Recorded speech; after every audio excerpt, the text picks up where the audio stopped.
My name is Katie Mitzner, and I am Jocelyn's mom, and we live in East Orange County.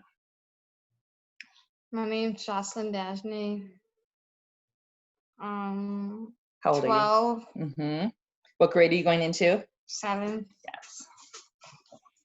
So tell me a little bit about the mask that you guys are wearing right now around your necks.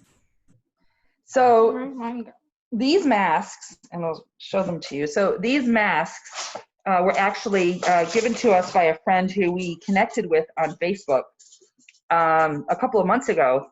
And as you can see, they have the clear plastic in the front as opposed to completely covered. And so what it allows is for Jocelyn, who is deaf and has cochlear implants, for her to actually be able to read the lips and still see the facial expressions.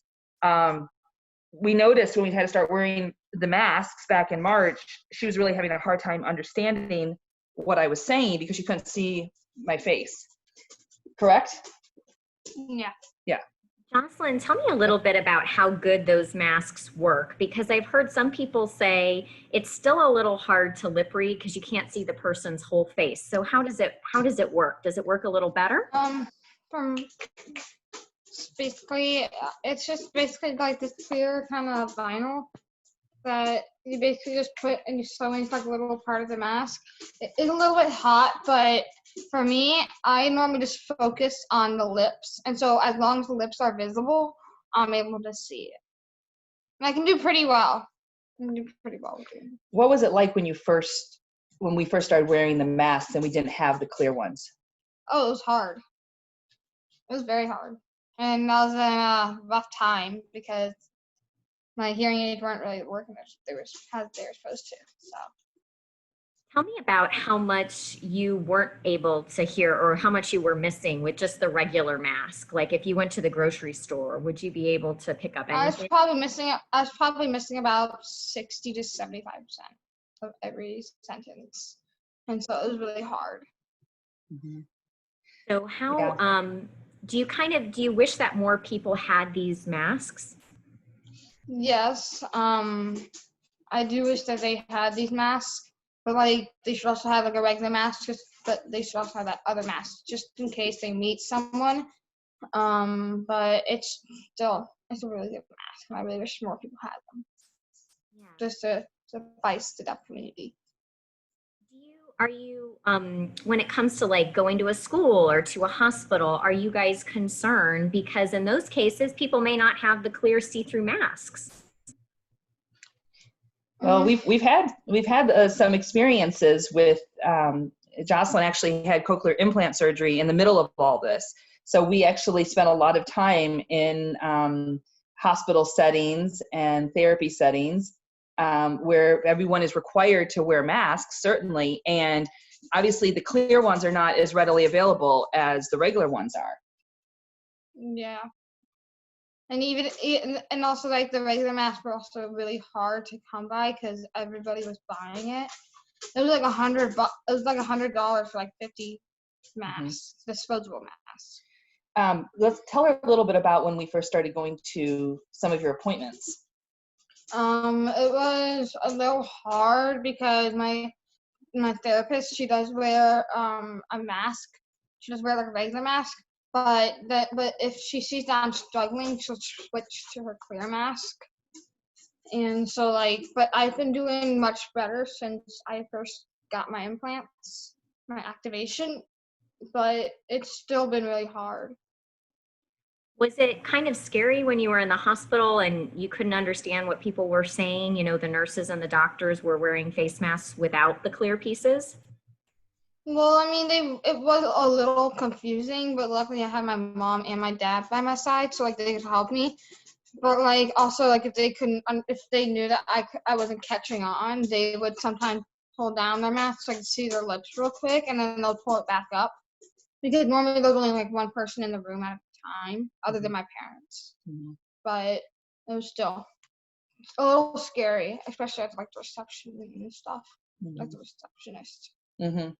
Yeah, I think, I wasn't really even aware of the mask situation and how challenging it would be for her until we were put in that position where everybody was wearing them. And It was required, not Yeah. necessarily required, but yeah. And then there was the executive order that everybody had to wear them. And when we go places, there's just I think the assumption that people, are going to be able to understand what someone's saying. And it, not only can you not read the lips, but it muffles the sound as well. So it's, it's a challenge. these do also kind of muffle the sound. These do kind of muffle the sound because of this like vinyl right here. But at least you do have that advantage of being able to see the lips. And I would rather have that advantage of being able to see the lips and be more confident in what they're saying than basically guessing. I know a lot of people are talking about, like with these masks, well, maybe people should just learn sign language or something like that. What's your thoughts on that? Does that help everybody? Or many people in the deaf community do know sign language. For me, that was like my first language.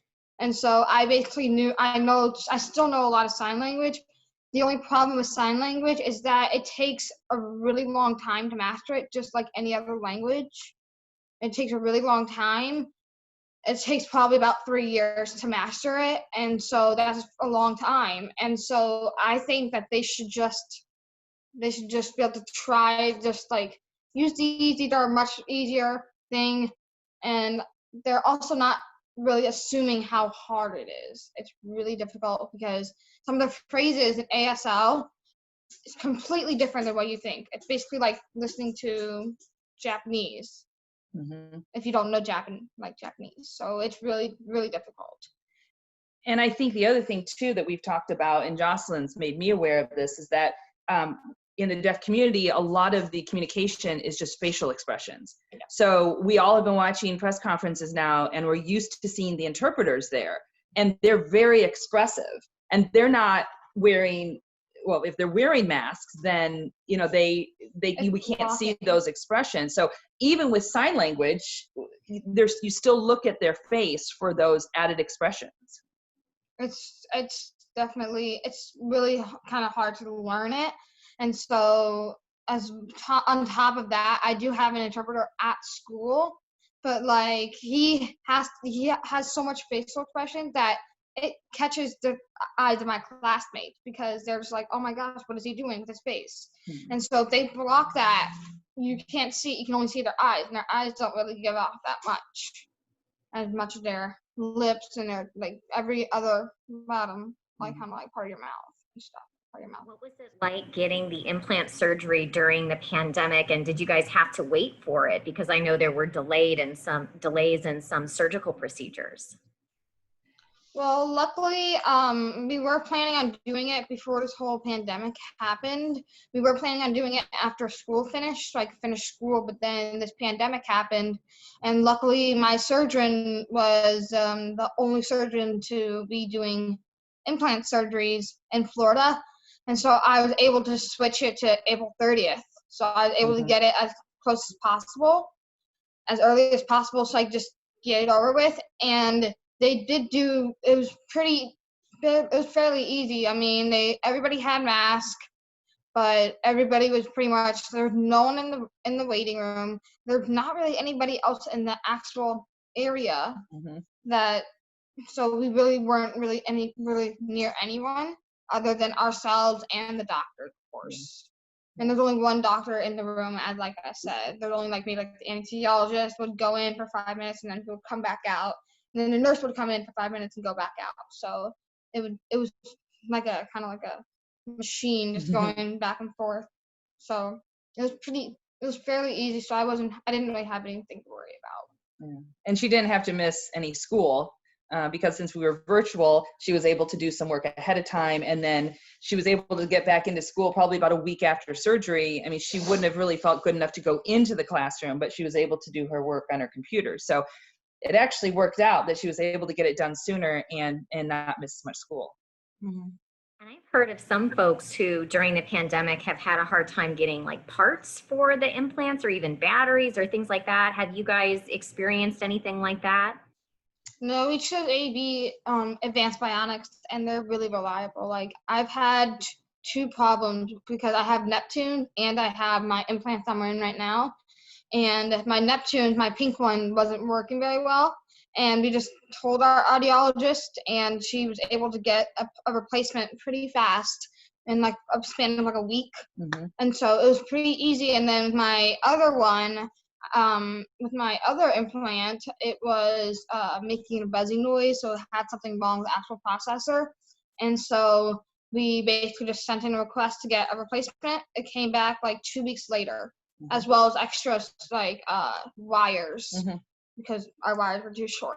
Yeah, So I think it really wasn't that hard. Yeah, to get them. everything really moved right along. I think this is a fairly common procedure that our surgeon does here in Central Florida. So everything really worked once we got past the insurance part, because obviously that part was a little backed up because of everything. And so we just had to wait a little bit longer for the approvals, but we still ended up doing the surgery a good month before we had originally intended, because we were going to wait until school was out.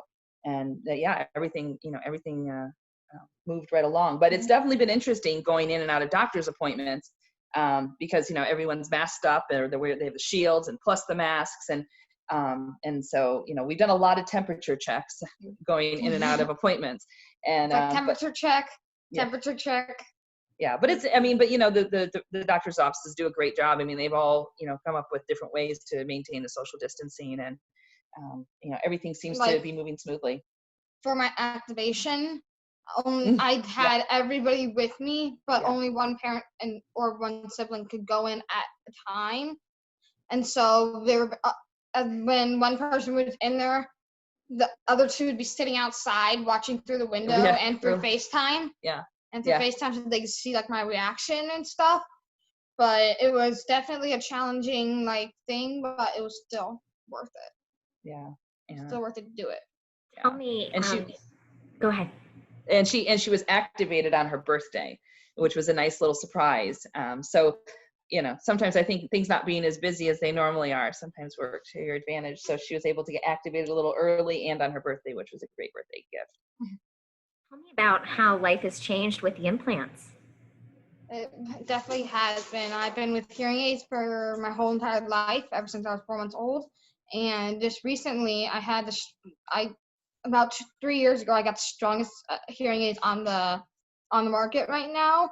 And basically, I was using them for about 3 years, and I had progressive. And then it went down, and just kept on going down even faster. And so that's when we started getting on the road for implants. And they definitely have changed my life. I've been able to hear a bunch of sounds. Like, I've never heard the beach, like the waves crash on the beach. As much time I've been spending in the water, I've never heard any of that. And so it's definitely been life-changing for me, because I've never heard birds. I've never heard the birds sing. And let's just say cardinals have really good voices. But I've never heard a bunch of things that you wouldn't even think of, because you got just so used to it. I'm like, oh, what's that? Oh, what's that? And so it's just really life-changing experience.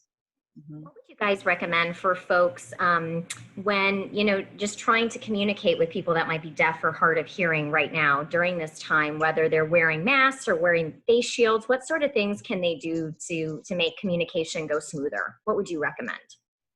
I think what you should do is you still follow the safety guidelines, stay 6 feet apart from them. Don't stress them.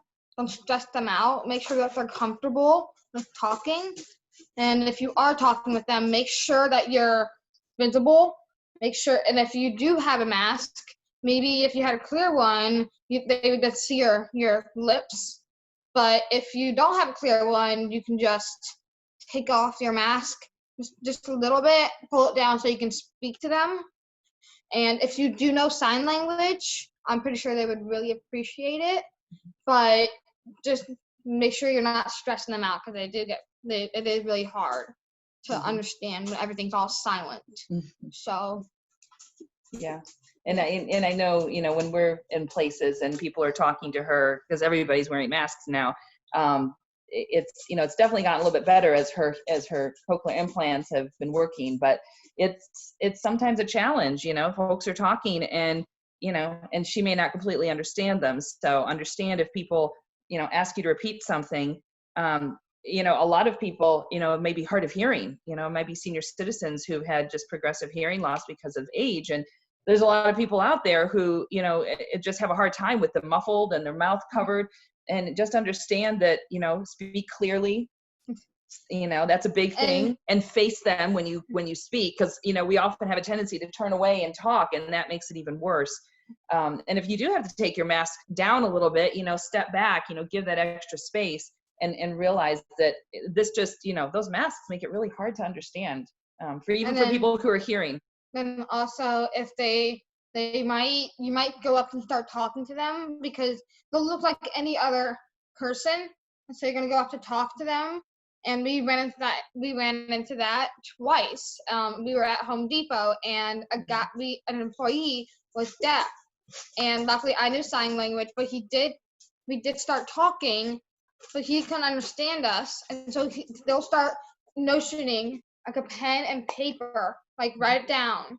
So like they understand it, and they might hand you a pen and paper, or they might hand you a phone to text, like text on a little notepad.